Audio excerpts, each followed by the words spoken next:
खुदावन के मुकद्दस कलाम में से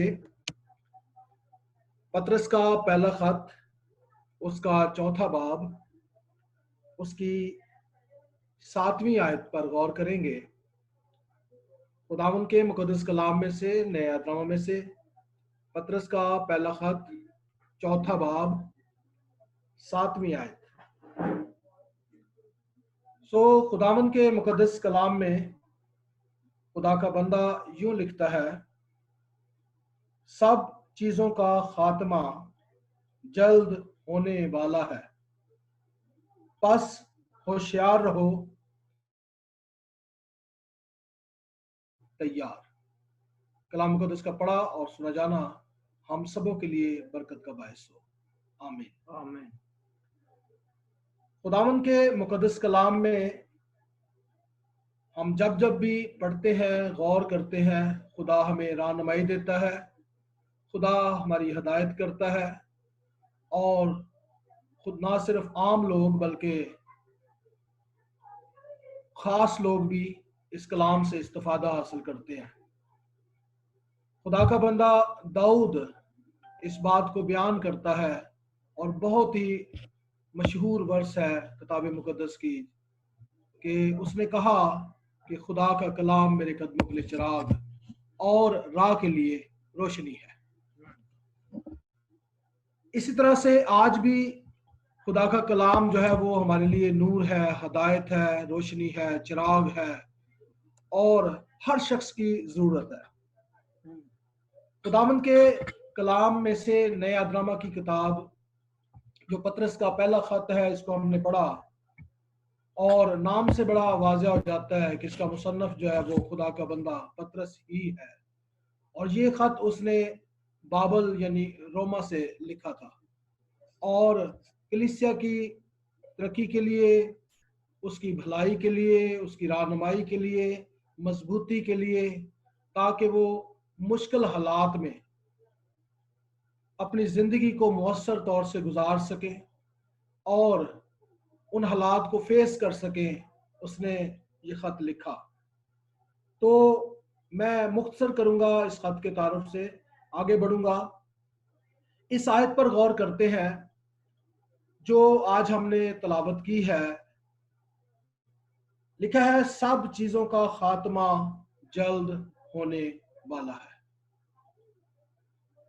आज के दौर में इंसान परेशान है और गौर करता है कि बहुत सारी चीजें खत्म हो गई हैं, तबाह हो गई हैं और आज की रिसेंट रिपोर्ट जब हम टेलीविजन पर देख रहे थे तो 3 लाख से ज्यादा लोग कोरोना वायरस के बायस दुनिया में हलाक हो चुके हैं। तो इंसान सोचता है कि क्या इसी तरह से ये अमल जारी रहेगा या क्या बनेगा। तो किताब मुकद्दस में से हम पढ़ चुके हैं और गौर कर रहे हैं कि इस आयत का पहला लफ्ज जो है वो है सब, यानी आल। जितनी भी चीजें हैं सब का लिखा है खात्मा जल्द होने वाला है। हम इंसान होते हुए हादसात से, वबाओं से, बीमारियों से, कमजोरियों से परेशान होते हैं कि ये क्यों आती हैं। और किताब मुकद्दस में यही खुदा का बंदा पतरस रसूल जब दूसरा खत लिखता है तो उसके आखिरी बाब के अंदर वो इस बात को बयान करता है। तीसरे बाब की 9वीं आयत का आखिरी हिस्सा है और वो कहता है कि खुदा किसी की हलाकत नहीं चाहता बल्कि ये चाहता है कि सबकी तौबा तक नौबत पहुंचे। तो इससे हम ये नतीजा अखज कर सकते हैं, इस बात का रिजल्ट निकाल सकते हैं, कंक्लूजन ले सकते हैं कि ये हलाकतें जो होती हैं खुदा तो ऐसा नहीं चाहता, लेकिन फिर भी क्या हलाकतें खुदा की मर्जी के बगैर होती हैं? अगर हम ये कहें कि खुदा की मर्जी के बगैर होती हैं, खुदा को मालूम नहीं है, तो फिर हम ऐसे खुदा के बारे में बात कर रहे होते हैं नहीं है। हम इस बात पर बिलीव करते हैं, ईमान रखते हैं कि हमारा खुदा आने वाले वक्तों की भी खबर रखता है। वो जानता है कि किस इंसान ने कितने बरस जीना है, वो जानता है किस इलाके ने कब खत्म होना है या कायम रहना है। तो सब चीजों को जानने वाला खुदा जो है वो हलाकतों से खुश तो नहीं होता।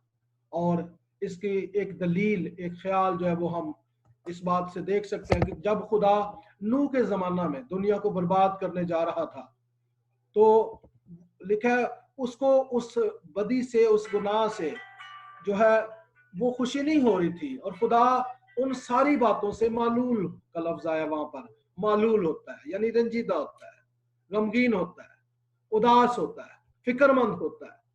तो खुदा हलाकतों से खुश नहीं है, लेकिन फिर भी बाइबल ये फरमाती है कि सब चीजों का खात्मा जल्द होने वाला है। अब इसमें से हम इस बात को सीख सकते हैं कि हलाकतें इंसान के लिए क्या क्या कुछ लेकर आती है।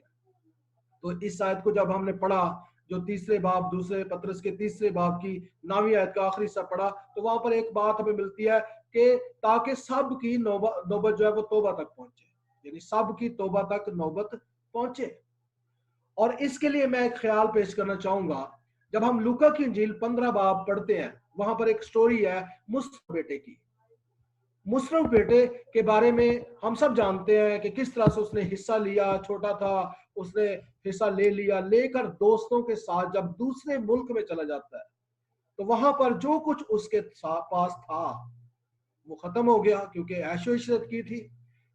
और जब वो चला गया तो उसके बाद क्या हुआ, उसके साथी भी जो उसका माल देकर उसके पास आए थे वो भी उसे छोड़कर चले जाते हैं। अब दोस्तों की कमी भी आ गई है, उसके पास माल की कमी।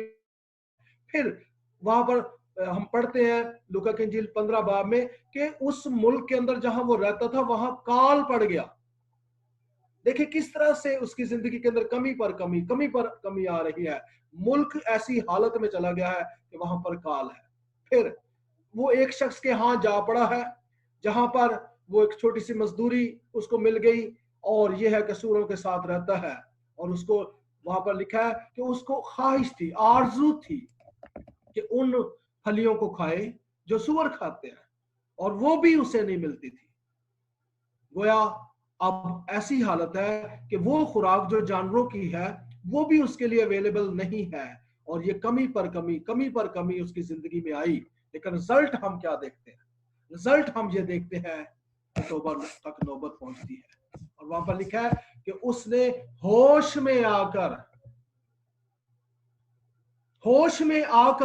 ये कहा और सोचा कि मेरे बाप के घर में तो मजदूर भी अच्छा खाना खाते हैं। और फिर वो कहता है मैं उठ कर जाऊंगा और अपने बाप से कहूंगा कि मैं इस लायक नहीं रहा कि तेरा बेटा कहलाऊं, तू मुझे अपने खादमों में ही रख ले, नौकरों में रख ले।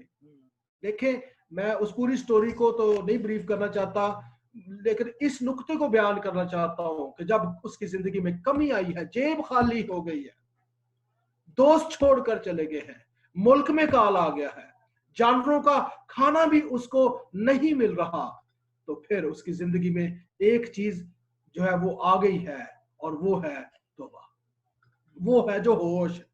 और आज हम कोरोना वायरस होश आ गई है और वो खुदा की तरफ रुख उन्होंने कर लिया है। तो आज की जो आयत हमने शुरू में पढ़ी थी उसमें भी देखें क्या खुदा का बंदा कहता है कि सब चीजों का खात्मा जल्द होने वाला है।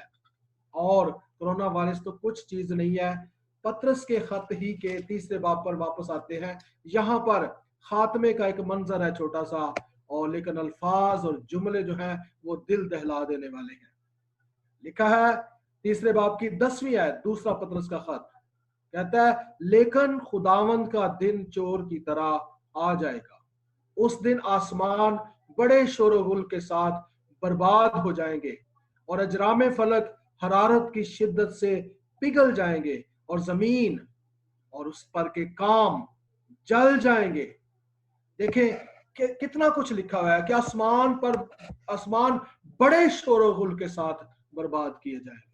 आज हमारे घर के अंदर दो वायरें जब टकराती हैं तो एक पटाखे की आवाज आती है, और जब आसमान पर अजरामे फलक जो है वो बर्बाद किए जाएंगे तो उनकी तबाह होने की आवाजें, एक बड़ा शोरो गुल बयान किया गया है। वो सारी की सारी आग कहाँ आएगी? वो जमीन पर आएगी, और जमीन के बारे में भी है कि वो भी तबाह बर्बाद हो जाएगी। और खुदा का बंदा ये बयान करता है कि 12वीं आयत में कहता है, खुदा के उस दिन के आने का कैसा कुछ मुंतजिर और मुश्ताक रहना चाहिए, जिसके बायस आसमान आग से पिघल जाएंगे और अजरामे फलक हरारत की शिद्दत से गल जाएंगे, पिघल जाएंगे, गल जाएंगे। ये मंजर है उस वक्त का कि सारे अजरामे फलक जो है वो पिघल कर गिरेंगे, गल कर गिरेंगे। और अब हम क्या परेशान हो ऐसी हालत से भी कि जमीन खत्म हो जाएगी, तो अब फिर क्या करना चाहिए जी? हम फिक्रमंद हो जाए, परेशान हो जाए, दुनिया खत्म होने वाली है, हाथ पर हाथ धर के बैठ जाए? नहीं, बल्कि आज की वर्ष हमें ये कह रही है हमने 2 काम करने हैं, और वो क्या है? बस होशियार रहो, होशियार रहो। क्योंकि कई बार ऐसा होता है, फिक्रों की कसरत के बायस दिल बैठ जाते हैं, सुस्तियां आ जाती हैं, लोग गमगीनी से कुछ करने को नहीं चाहते। बाज़ औक़ात ये भी होता है, खानदानों के अंदर किसी की डेथ हो जाए तो लोग कहते हैं हुण जी दुआ करने जी भी नहीं करता।